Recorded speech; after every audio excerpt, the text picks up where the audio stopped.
have a review this time for Stacks 2, which is a plugin for RapidWeaver 5 and 6.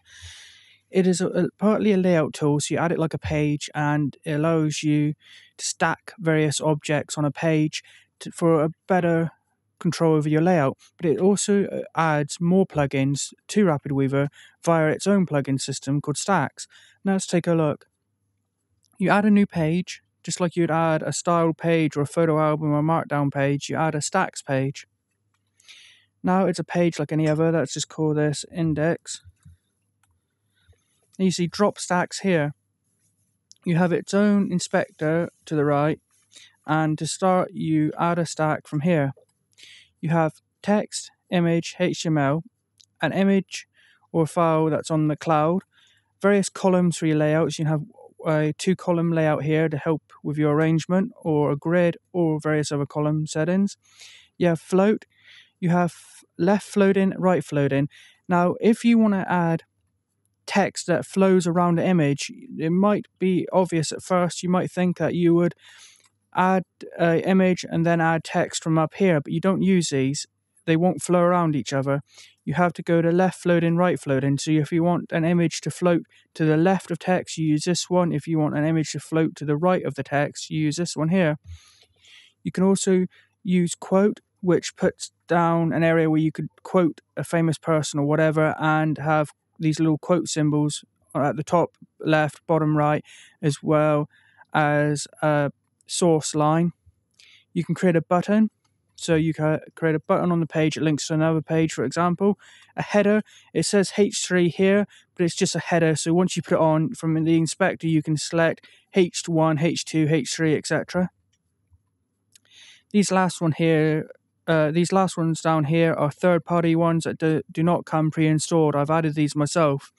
They're Icebox, which is a light box for your photos, and XL, which adds a little button at the bottom right of your page, which users can click to bring up your website full screen.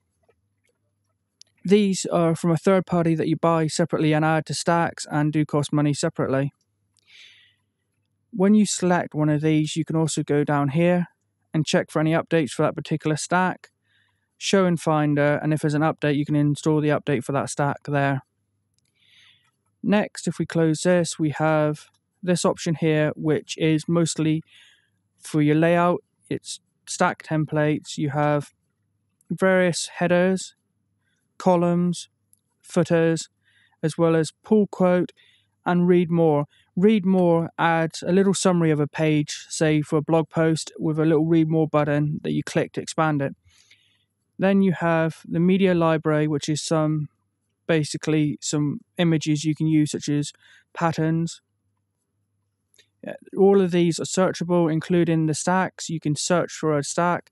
The stack libraries are searchable, as well as various arrangement options here. If you use this option here, you can also read exactly what they do. Now, stack pages do have the regular RapidWeaver inspector, so you can show and hide them in the navigation. You can give them a browser title. You can give them their own unique file name, such as index or about page, whatever you want there. You have all your other options, such as a sidebar, meta tags, master styles, as well as a list of shortcuts that Stacks supports, and an advanced tab to check for an update for Stacks. As you can see, at the time of making this review, I am using the latest version, which is 2.6.10.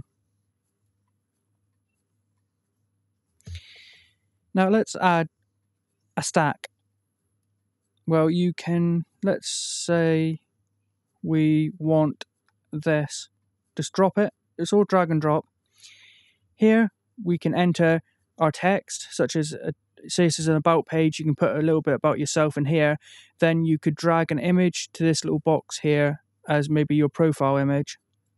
Then with it selected, you can see what options it has on the right here for the inspector. So you have a left floating image. You can add a background, such as a solid background to it. You probably won't want to do that, at least not in this case. You can add a border. Fill mode, you can have fill, flexible, fixed size, floating, or back to fill. as well as margins and padding. Then you can select the image separately, and it's possible you would get some slightly different options, but not on this stack. Now let me just drag an image onto here to show you. Okay, so I'm going to drag an image onto it. All you do is drag it from the Finder over top of that little box, and it's added it. Now to edit the text, we just double click. We can change what's already in here, or we can select it all and type whatever we want ourselves. And as you can see, the text box has some of its own editing options, so you can adjust the font size, font weight, line spacing, including double, triple, or custom, letter spacing, word spacing, capitalize, upper, lower, or capitalize, normal. You can make it global content from here. We can select, say, the photo and get some editing options for the photo as well. Now this is a photo. I've double clicked, opened it up to edit, and you can see we have some different options on the right. We can give it a file name. We can go to image format, original, or do you want to change it from whatever it might have been before to a JPEG, if it was, say, a PNG, or if it was JPEG, do you want to make it a PNG? And we can give it an alt tag. And I recommend you give it an alt tag, it's just good practice. Scale mode, scale to fit, scale to fill, stretch to fit, center. Let's put it back. We can then adjust its scale, constrain the width and height, and put in the maximum pixels on both of those. The rotation, so we can rotate it from here. So if we want to give it a little bit of a rotation, let's do that just out of interest. We then can give it a border and a shadow. In this case, the image I saved it with a shadow, so I won't bother putting another one on. And we can click here to add a link to the selection, so we can either open a new URL and open it in a new window if we want as well, or we can select another page in our project to make it a hyperlink, so when people click on that image, then maybe it will take them back to the home page or whatever. Let's just hit done. There we go. It adds a lot of really good image editing capabilities, because you can't do all that in the regular RapidWeaver. So it really makes page layout and image handling really easy and quick. So I really think that Stacks is brilliant. Plus, like I mentioned earlier, even though you can actually just get Stacks and make do with what it's got to help with your page layout, your columns, and you're wrapping around text, you're dealing with images, just the program itself, Stacks with RapidWeaver, is brilliant. It also takes things a little further by adding plugins called Stacks. As you can see in this case, I have Icebox and Excel. So it adds a lot more functionality to the RapidWeaver software. Now let's actually delete this, and I'll add a third-party one, even though I'm not going to go into a tutorial about third-party plugins. But this one, for example, you drag a container. You then have some Icebox container settings here, such as do you want a left and right image, do you want to close, do you want to load, and a counter, so on. Then we can go and find, where is it gone? Okay, we can then add an inner, which is for each individual picture you want in your gallery. That there allows you to select a thumbnail image, a large image, which is the one that will be opened up when you click on it. Thumbnails, you need to make sure that, at least in this program, this particular stack, that every thumbnail is the same size, otherwise it throws the alignment off. And it's as easy as that to get a lightbox into your website by using Stacks and the third-party stack Icebox. It is worth noting that users, if you know what you're doing, can use an API to create your own stacks. Anybody can do it. It's not locked down to just the developers of Stacks or RapidWeaver. I'm going to open a project I made, my own personal website. I'm going to open it up just to show you that stack Icebox actually implemented into a website and what it looks like in a preview. Now here is a photography page on my website with just a few photographs I took myself. it has a icebox container. As you can see, it's a stack page, and then it has an icebox container with a few different inner stacks or inner iceboxes, which then has a thumbnail, image, and description alt tag set. The container itself has images set for the back, next and previous image, close button, and a loading image, and the counter's turned on. So if I preview,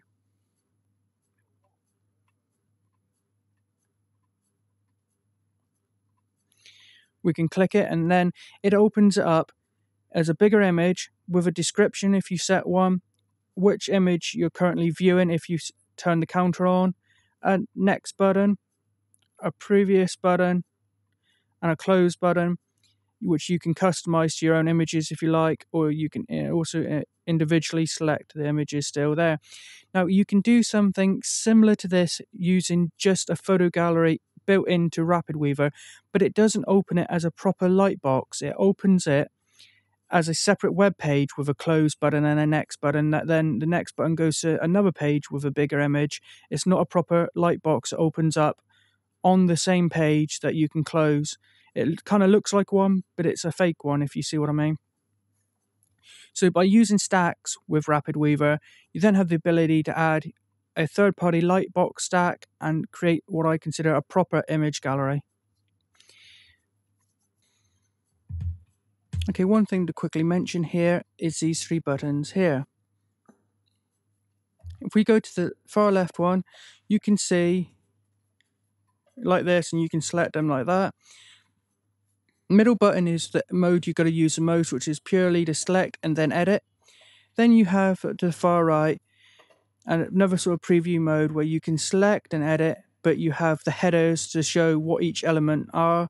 So that shows that this is icebox, this is an icebox container, this is an XL container. So what do I think of stacks? Well, of course, it means spending more money because you're already paying $80 or $90 for RapidWeaver.